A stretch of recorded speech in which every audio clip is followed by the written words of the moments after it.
Hey everyone, and welcome to Taping Explained. Now, taping is drywall taping, and the explanation is kind of what I'm trying to do here. This is just my version of the breakdown of it. And even though I have videos online that explains it, sometimes I personally think sometimes it's best just to have, boom, a layout like this that specifically has it, and it's almost like something you can just fall back to, right? That being said, I'm going to go through the steps and give you an explanation. Obviously, there's more to come because there's more about each step that makes this job very unique, right? So it's going to be pre-filled tape, coat/cover. I've got the corners in a separate section here. Corners, and I mean inside corners because they are problematic. And after all that's dry, you're going to rough sand. So that's the next step. After you rough sand, after the material's dry and you do your rough sand, here comes the skim coat.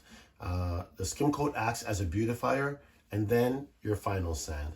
So it's pre-filled tape, coat/cover, inside corners, rough sand, skim coat, and then your final sand. And just to go over that very briefly, let's say, pre-fill is just there as a hardener to bond the surface together. The tape bonds the walls together. So when you tape the walls now, you're bonding the walls together. The coat/covering, you're covering the tape, you're covering the imperfections, you're covering the wall, you're covering the nail heads, you're covering your corner beads. That's the covering process. You are covering everything to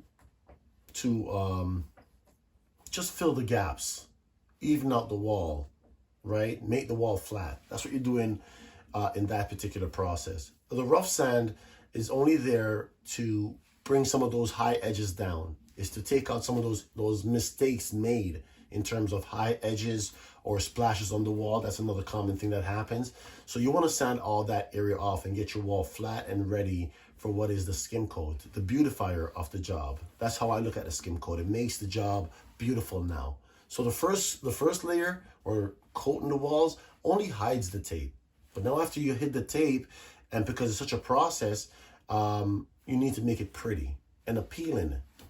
And that's where the skim coat comes in. It's a much more detailed job in terms of you're doing everything now. You're going over nail heads, corner beads, inside corner. You're going over everything now. So it does seem like a bit of a more in-depth version of what you just did, but it's very simple.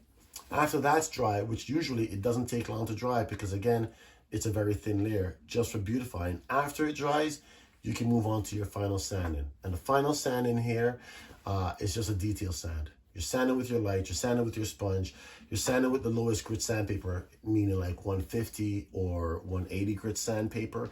You're sanding with much more care for the final product. And that really covers the explanation of drywall taping. Something to remember, I wrote it down right there, just something to keep in mind. Throughout all this process, throughout all the steps, the main thing to remember with drywall taping is that you're trying to fill a flat, even surface. These are the things you're going for. Fill, flat, and even. If you follow these three, you're okay. And being that this is the introduction, here's another thought. It's better to build up slowly than it is to sand down your job. So even and flat and build it up, even and flat and build it up, even and flat and build it up. For example, when it comes on to, for example, covering or hiding the tape, because that part of the job can be a bit difficult. Hiding the tape can be a bit difficult. So some people like to go heavy. You can also build it up and minimize the sanding. In any case, I do have some more detailed videos about all these steps, and most of your questions may be answered there. In any case, like, share, and subscribe. Go check out the other videos. And I appreciate you guys watching. Thank you.